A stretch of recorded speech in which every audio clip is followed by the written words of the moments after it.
Hello, sir. Hey, Ali, how you doing? I'm good. How you doing? I'm doing good. Just wanted to welcome you and everyone to the next episode of Dealer Chats, brought to you by DealerXT. We're here with a very, very good friend of mine, Gus Camacho. Gus has been born and raised in the auto industry, just like myself, and he's coming to us from Palmdale, Lancaster, California. Gus, welcome to our program. Glad to be part of your show here, and excited that you're doing this because I think the more information you get to dealers, the better. We had a conversation a few days ago, and you were telling me a really, really, really nice story. Yes. So I have two daughters that both graduated this year, and it was interesting because they had to do the virtual graduations. But my oldest daughter, Victoria, she graduated from USC School of Medicine as a her master's physician assistant. She's a physician assistant, so I think it's your master's in physician assistant. But we had to watch her graduation via the including herself, watch it via like a Zoom conference, and she had to stand in the living room and do her oath in front of family and friends because they couldn't go to USC and do it. So for Victoria, she is going to have a traditional graduation sometime in the future. But now she can go take her test and become a medical professional. So that's great. And then my daughter, Karina, kind of felt really sorry for her because, of course, everybody loves their high school graduations, right? I mean, everyone remembers those days and how important those are. She missed prom, her birthday, and her high school graduation because of the COVID-19. But she's a sweetheart, and she took it, cheerfully. And we had to do a virtual graduation for her where we actually drove to the campus, and they set the parents up in these, spaces that were so far apart you couldn't see the kids or the parents. So the whole time we were there, we were just the parents and the kid. And you got up, they announced her name, kind of like the traditional part, but with nobody there other than just the teacher and the principal. And then went home. It was the fastest graduation I've ever been to. I've got 4 kids, and she's my 4th one to graduate from high school. And we left the house, and we were back at the house within an hour. So the good news for the parents was that, hey, you didn't have to sit around and watch all the other kids go up there. But the bad news was that she didn't get to see the traditional, with all the kids yelling and screaming and the whole thing. But they, they did it virtually online too, so you could watch it later or live if you want to see your friends going through it. And so interesting. But I do have 2. My youngest and my oldest both graduated this year doing COVID-19. So we've had some interesting stuff happening in our house. Your daughters are in a very unique situation, and for them, they'll have a unique story to tell, their kids in the future about how their graduation wasn't a typical graduation. Which, kind of ties in with businesses. We've had to make a lot of changes and adaptations ourselves because of the COVID-19. The way we conduct business, the actual physical dealership itself has changed. Employees have had to make changes. So it's been interesting going through the last couple of weeks and trying to figure out how to make all these different changes and stay ahead of the curve. Yeah, we've been in business for 40 years, and I've been running the company. It's a family business. I'm second generation, but I took over the steering wheel back in 1994 when I graduated from college, and I've been running the company and I've taken it over since then and grown it.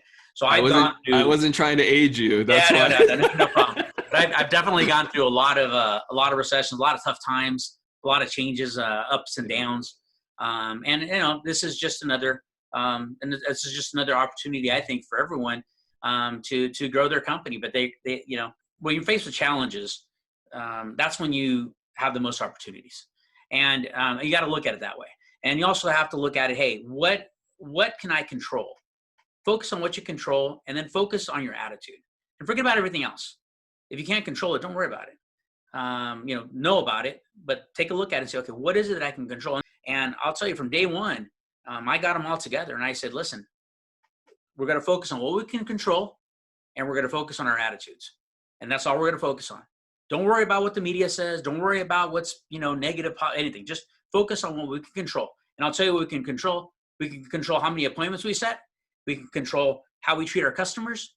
And those are things that we can control. We can control how many outgoing phone calls we make, and we can control our closing ratios. We can control these things. So let's work on what we can control and do really good at that.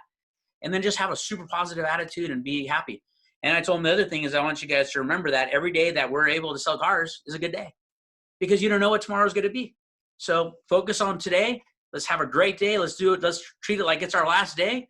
And then next day we do the same thing again. You can only focus on things that you can control, but then having a negative attitude about those things is not going to complete that formula. So you're absolutely right. Yeah.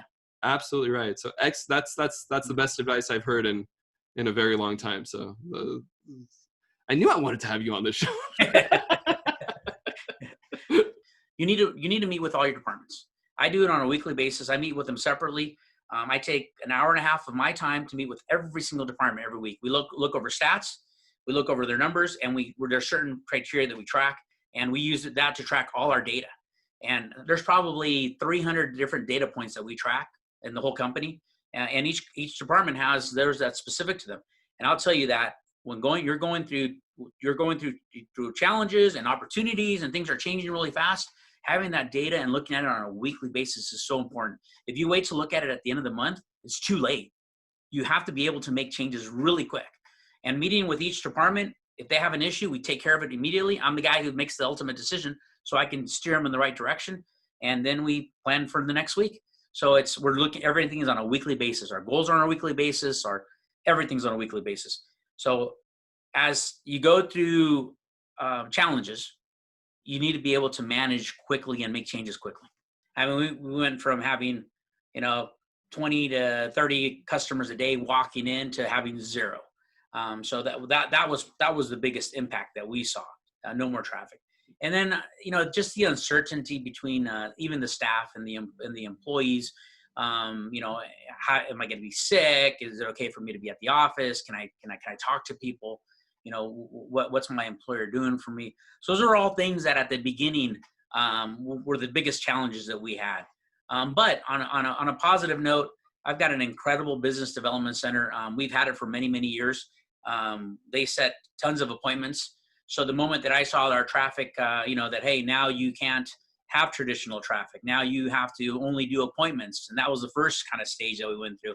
On that side of it, having a business development center really helped us out. I mean, we did have a drop in sales. It wasn't as bad as I thought it was going to be, or I thought, I looked at worst case scenarios, but we definitely did have a decrease in sales. But having that business development center, setting appointments, they do such a great job that we created traffic. Traditionally, we always just market our area around our dealership. We don't go very far. And I said, okay, what can we do differently? If we're not having the walk-in traffic, what do we shoot for? So we said, okay, let's start expanding our reach. Let's try to get customers that are an hour and a half, 2 hours away from the dealership. Let's approach them through social media, and let's see if we can bring these customers in. And it worked. So we were able to replace, not all, but we were able to replace a good part of that walk-in traffic by having folks drive in from far away. And, we have a lot of great options at the dealership on financing. So for a lot of these customers, it made sense for them to make the drive up to the Antelope Valley. And then in some areas in California, you couldn't sell cars at all. I mean, you had to have you couldn't even do home deliveries. So we were able to bring some customers from those markets in to be able to sell them a vehicle, which is something that both of us argued at the beginning of this whole thing. Dealerships should have been essential from the beginning. No doubt about it. You have essential workers that need to go back and forth to work. And how can an essential worker go to work if their car breaks down? And now they can't afford to have it repaired. It's too expensive, and it's more economical for them just to go buy another car. A lot of situations where I think dealers should have been essential from the beginning. The way it worked out for us, while it was tough, it worked out. I realized, there's always the myth. And the myth is, hey, every salesman should sell 8 to 10 vehicles. That should be the thing. Well, we as part of our cost reductions during this time, we reduced the salesman's hours. But believe it or not, even though they were working less hours, they were selling the same amount of cars. They sell 8 to 10 cars because that's what you tell them. But there's more. The employees can do more than what you thought. And the final thing that I learned out of this situation is working from home. So we were able to we have a finance company, a related finance company. So we do buy here, pay here. And I took 95% of my finance company and sent them home. We got computers for them. We got them all set up. And I did the same thing with our business development center, our BDC rep. So and they're the ones that are making outgoing calls, receiving all the marketing calls, setting appointments. Both those departments went home. And you're not going to believe this, but their productivity actually went up. There might have been one or two that didn't, but for the most part, again, 95% of them, their productivity went up, and they actually did a better job at home than when they were at the dealership. Looking at stats, how many outgoing calls are they making? How many incoming calls are they making? And we tracked all these numbers, and we look at them on a weekly basis with the management team, and we take a look, okay, which employee is having difficulty in the change, and what can we do to make it better? So we took all that, and now that we're going back to, it looks like we're going back to something a little bit more normal. The big question is, do I bring them back or not? And I really don't know the answer, because I like what they're doing now, but I also like them working as a team at the dealership. But I'm definitely open to having employees work from home, because it works. And I can see that being a big change across the country, where you're going to see a lot more empty offices, because many businesses like ours realize that it's okay to work from home. They can get the job done. And there's a lot of positions in the dealership that can be done remotely, accounting and whatnot, all that kind of stuff. So, so those are kind of the positive things that we learned from the COVID-19. Can you tell us a little bit more about how your company has taken additional steps to improve their social media presence? So we use a couple of vendors. One of them is Tacobi, another one is Focus. And these two vendors specialize in social media. We tend to use them more than the things that we do on our own. The type of marketing that we do is mostly credit, because we do buy here, pay here, and we have our own means of being able to finance the customers. And we do a lot of subprime. We send the message out to get the customer, hey, we can get you guys financed. Come on in, give us an opportunity to work with you. We can show you what we've done. We've been in business for over 40 years. We've sold, probably almost 63,000 cars. So we have the experience to get the customers done, and we could do it in an environment that's a win for everybody, and it's a fun environment. And so that's kind of the message that we do that we use on all the social media platforms to get to customers. We don't necessarily do advertising for specific vehicles or specials like that. Ours are more focused towards the financing side. Do you think that being a buy here, pay here dealership has helped or hurt you during the events of the past couple months? So typically a buy here, pay here dealer does well when the economy isn't doing as well. And the reason for that is that there's less competition. So a buy here, pay here dealer will compete against subprime lenders.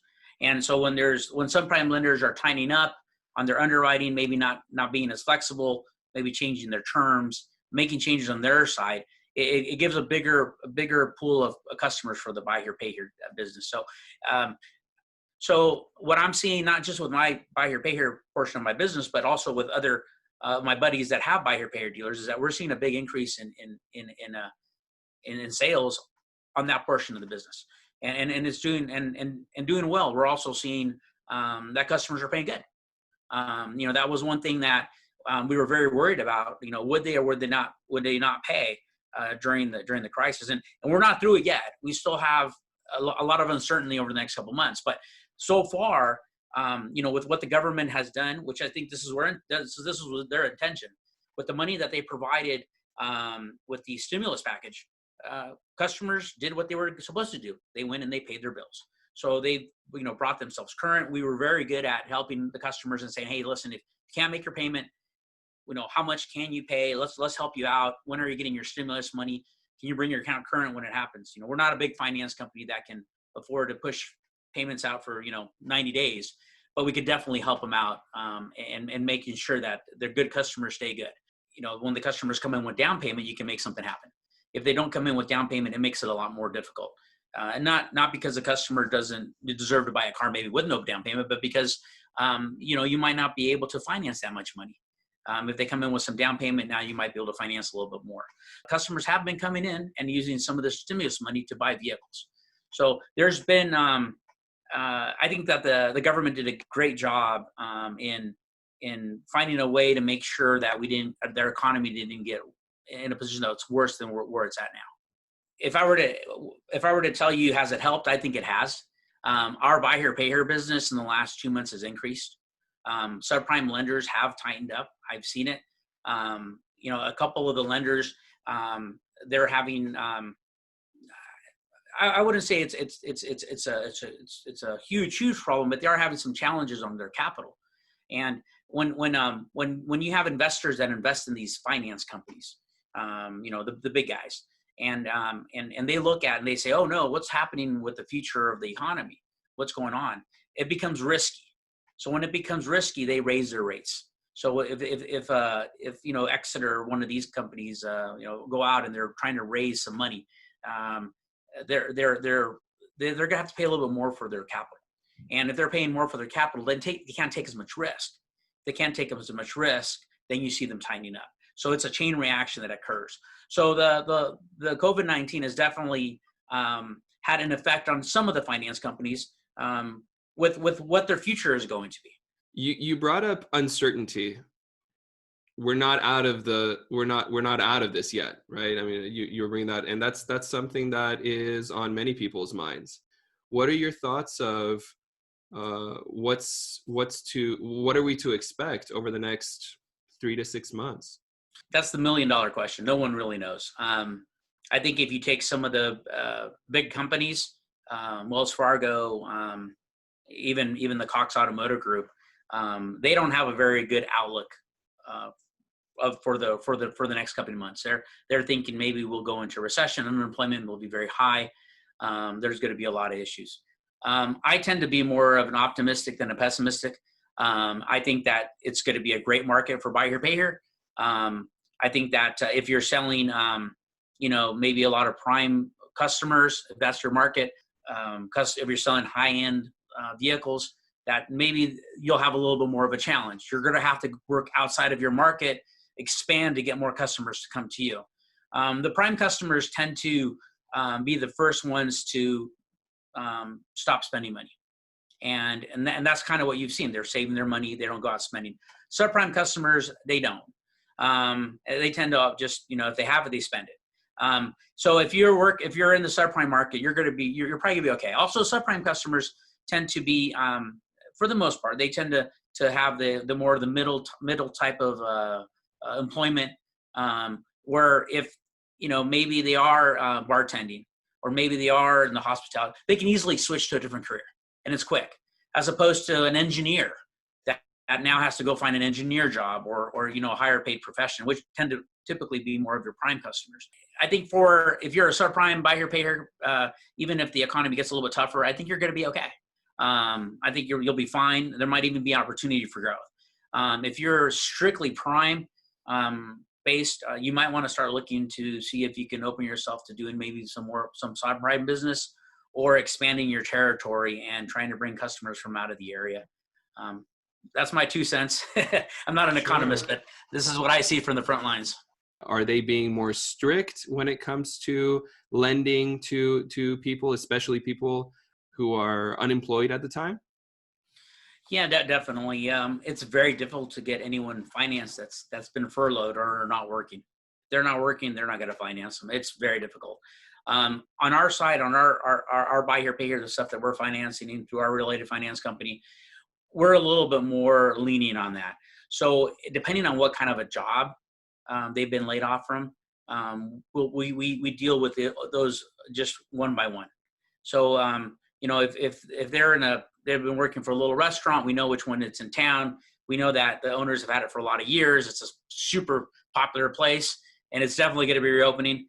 Then it's a done deal. But if they're working for maybe a restaurant that's only been open a couple months, they were only there for a couple of months, now they're closed, they're probably not going to reopen. We better hold off on getting that deal done. But your traditional lenders are pretty strict on that. Either if they're not working, they're not getting funded. And that brings up a big concern. There's this AB 2501, Assembly Bill 2501 that's moving through the Assembly right now. Hopefully it won't get any farther, but right now it's moving forward still. And this Assembly Bill is the purpose of it is to allow a consumer to not get repossessed for 180 days after we're back to normal kind of deal. So once the governor lifts everything and business is back to normal, then there's going to be automatic 180 days that you can't pick up a vehicle.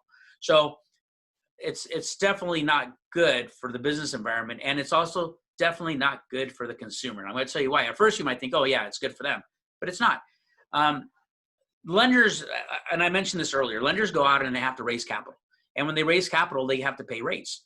Well, when the market sees that there's uncertainty, and I mean, you already have the uncertainty of maybe unemployment and maybe a recession. You add in that now they can't pick up their vehicle when someone doesn't pay for 180 days, and the uncertainty of when it even starts. Now the cost of money for these lenders is going to skyrocket. So what is that going to do? That's going to affect everything from finance companies being stricter on their underwriting, not helping the customers that probably need it the most, the risky customers, increasing the rates to make up for the risk, and possibly not even doing deals in California. I mean, it could come to a point where they're like, there's too much uncertainty in California. We're just not going to do any business in California until it's all better. So there is a lot of negative things that could happen because of this, that I think the legislators haven't really thought it through. They think, oh, it's just easy to say, hey, why don't we help the customers out for 180 days? But they don't realize there's a lot more. What does that mean if you're a subprime dealer?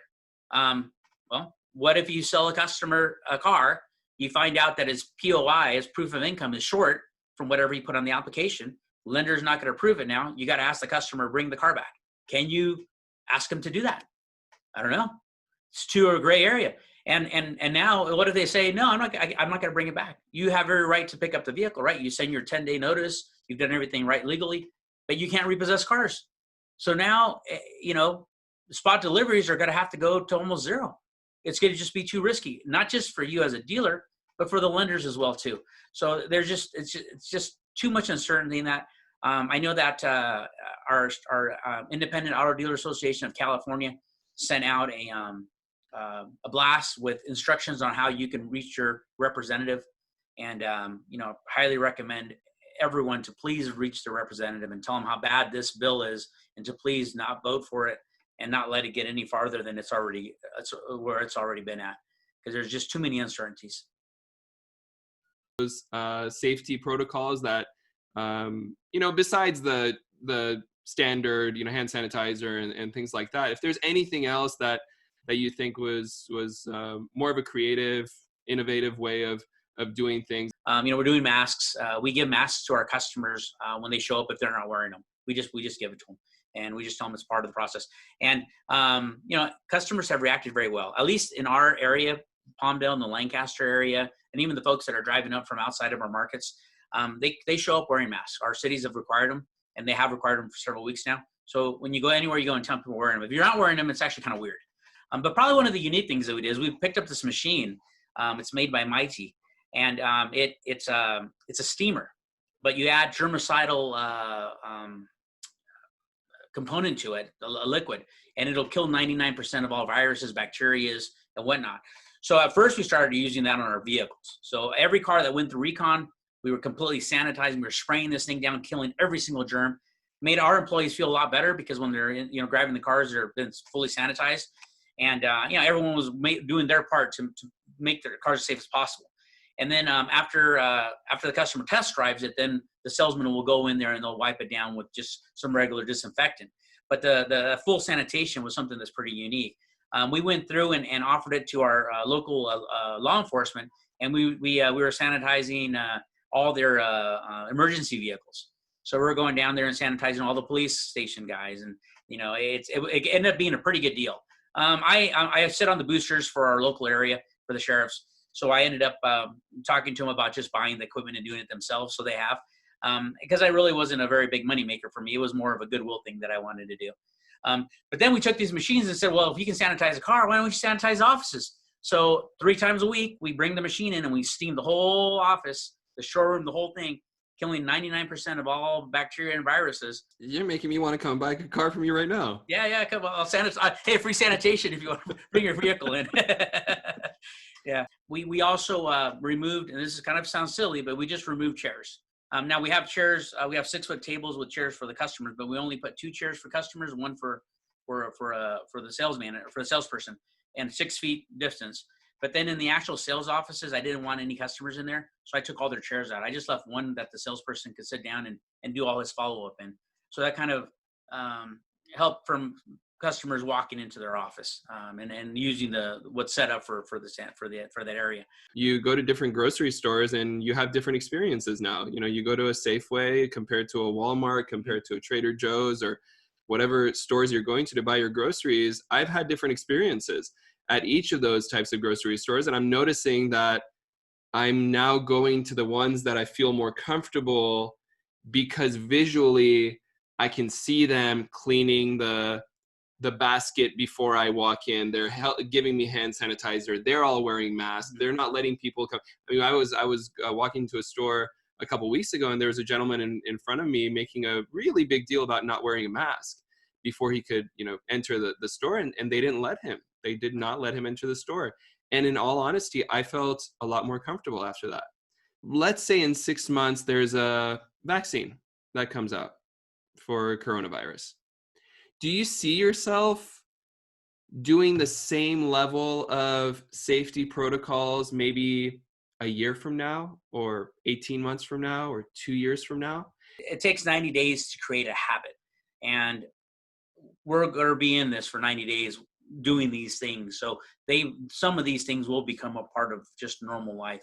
I can see consumers wanting to go to dealerships that they know are safe. I had one of my buddies sent me some stats, and I'm trying to recall the exact percentage, and it was some survey that was conducted by a marketing firm, but it was something like 90% of the customers that are, before they go to go buy a product, if they're going to a store or if they're going to a dealership, they're going online to see what safety measures you have. Are you sanitizing your facility? Is it going to be safe for me to be at your facility? And they're not going to the ones that aren't doing anything.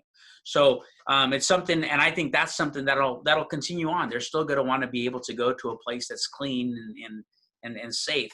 And dealerships, for the most part, we've always been very clean. But I've been to some dealerships, and I'm sure you have too, where the dust has been there sitting on that desk for a long time. They've never even wiped it down. And I think it's just we're going to have a much cleaner country and a much cleaner environment, which I think is good. People, there'll be less people getting colds and stuff like that if everybody were to practice a little bit more sanitizing and keeping things clean. We're going to continue sanitizing our vehicles even after this. The cost to do it is very small, but I think it's great for our employees, and I think it's great for the customers, and it's something really good to promote as well too. So those kind of things we'll continue doing. Buying cars. So buying cars has been really interesting. Oh, it's been an interesting market. We went from cars being dirt cheap but none around. But we were buying cars, and when their businesses are closed, it's law of demand. When there's no demand, prices go down. When there's a lot of demand, prices go up.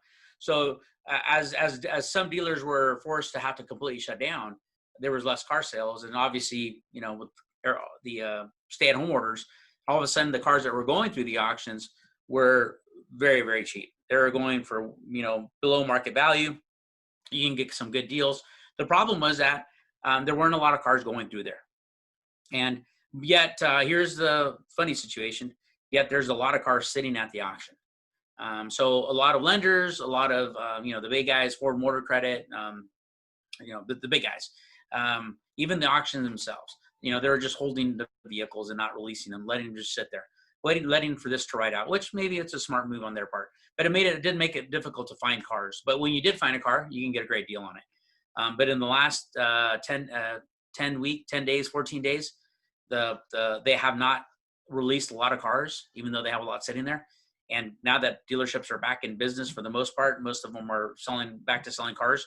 The pricing of vehicles has gone up tremendously.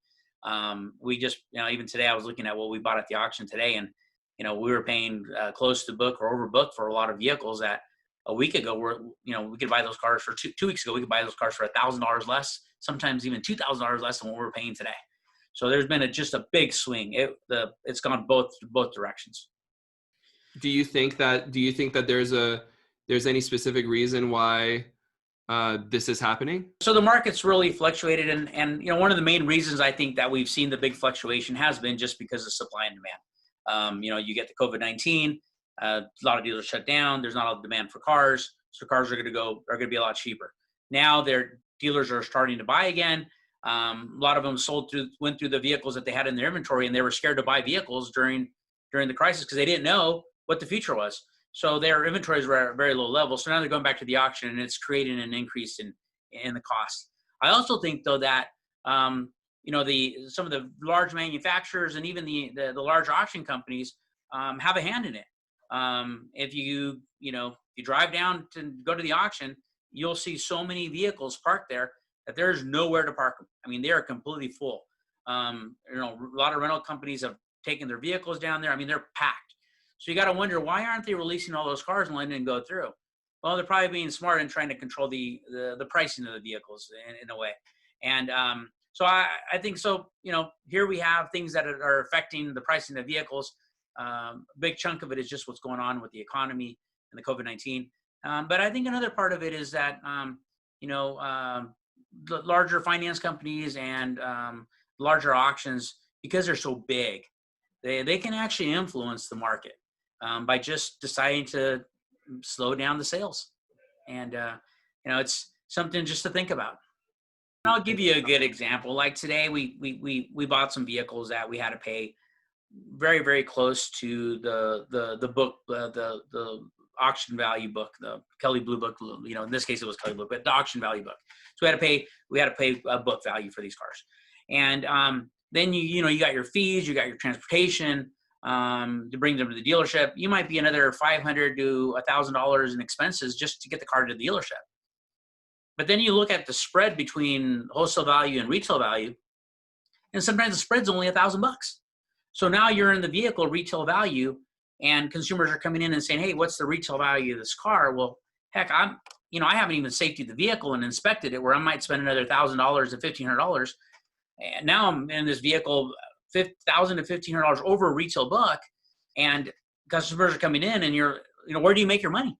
So if there's anything that I've always just not understood is, why some of these entities that are out there that provide consumers with retail value, why they don't leave a spread for profitability for the dealers. And they have to. And I have no idea where they come up with it, but sometimes you'll see big spreads on retail value, and sometimes you'll see no. And then the market changes so fast, but then the retail value doesn't change as quickly. So it makes it very difficult for a dealership to make money. And that wasn't the case, I've been this long enough that I can say this 15, 20 years ago, that wasn't the case. You had a bigger spread. You can actually make some money. Now it's just become very, very difficult. And sometimes you'll see that maybe there's someone selling a vehicle out there for less than what you're paying for at the auction. And you got to wonder, like, what's wrong with that vehicle? How can they buy the vehicle, inspect the vehicle, have it transported, do everything that what a traditional dealer does, and offer it to the consumer for less than what a dealer could if they went to go buy it at the auction? And that just makes it tough. It makes it tough. And I know all independents, the guys that go through and they do the right process, they go through and they inspect the vehicle, and they spend real money on the car, making sure that it's safe for the consumer. And they do all the compliance like we do, using your tablet, but making sure that we acknowledge anything that the vehicle has. We go through the whole process. That all costs money. It's not free. Mm-hmm. So here we do all these things, and then there's just not enough markup there to really make money. But then you might have other players that other dealers that are out there, and they're not doing any of the compliance. I don't know where they're buying their cars, and all of a sudden they're offering it to the consumers for cheaper than you can buy it at the auction. And it seems really unfair. And it's just something that you just happening, and I really don't know what can be done. So I think it's a tough problem to solve. Prior to the tablet, we had very strict compliance at the dealership in the sense of, hey, these are our policies and procedures, you got to follow them. But it's always very difficult to make sure that it's being implemented 100% of the time. You have to audit every single deal to do that. And, we're not a small dealer that sells 5 or 10 cars. We sell around 200 vehicles a month. So for us to go through and audit every single deal would be very, very difficult to do. But you still have your policy and procedure. So how do you take it to the next step where you can, be more assured that there's 100% transparency? And the tablet has done that. because it's a requirement. The DealerXT wasn't done, there's no commissions paid. It's that simple. And because we've enforced it to that point, it's used every single time. I think in our world, you get a lot of new employees, and the new employees are scared. They're thinking that if you're not transparent with the consumer, that maybe the sale won't happen. And that's not true. Customers come in and, hey, you know what? If that car's, had a fender replaced, or, it's been repainted, or it's had 2 accidents, tell the customer. If they like it and they want to buy it like that, great. If not, show them something else. It's that simple. And that's kind of the philosophy that I've implemented, is saying, hey, you know what? 100% transparency with the customers. They're show them exactly what they're buying. Let them know. If they want to buy something different, they can buy something different. And what DealerXT does is it allows us to implement that and make sure that we're consistent at every single sale, and being as close to 100% as possible. A couple other things I think that that you guys have done a great job with, specifically is really reaching out to dealers. I know during this whole COVID-19, we spoke a lot, and you did a great job with your e-blasts, kind of giving everybody an update of what was going on. I know you took, both you and Ali Senior, you guys both took a lot of your personal time to get a hold of the governor's office to say, hey, we need to be essential businesses. We need to be open for business. So I really appreciate that, you care about your customers, and you care that we all stay in business, and that you're out there doing whatever you can to make a difference. I do appreciate that you're not just out there providing a compliance solution. You're also out there trying to help the industry. And I know you guys have been big supporters of IADAC, our state association. And for those people that are out there listening to this, if you're not part of IADAC, please join. It's our independent auto dealers association. It's super cheap to join, a couple $100. You get a couple $1,000 in free buy bids from the auction just for joining every year. So it more than pays for the dues. And IADAC is really the only organization out here for independents that is out lobbying up at the state to make sure that stuff like AB 2501 is heard, so that they know that, hey, we're against it. And when we team up with the New Car Dealer Association in California and other industries to make it happen. But it needs support, and the only way that it generates incomes is from the dealers being members. And the more members that association has, IADAC has, the stronger we are. It's, if you walk in saying, hey, I have 2 members, well, they just throw it to the side. But if you walk in and you say, hey, I represent 4,000, 5,000, 6,000 dealers, it makes a big difference. So, I highly recommend that you please join IADAC if you haven't. And Ali, I appreciate that you guys have been big supporters of the organization. I'm a past president. That's why, I push it so hard, but I've been up to state. I've seen the things that IADAC does. And they are part of the National Association as well too. So there's a lot of power there, a lot of good stuff that can happen, but it can't happen if we don't have members.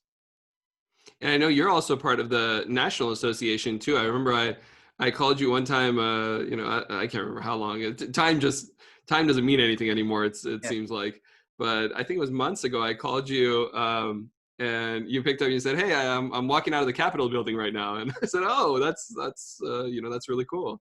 Yeah. So the National does a great thing every year. They go up to Washington and they walk the halls, and, we show up with an agenda of some of the federal items, things on a federal level that are going to hurt dealers. And we just go and reach out to our, you go in a team and you reach out to your local representatives. And I've really enjoyed doing that. And I do sit on one of their boards, on their services boards right now for the National Association.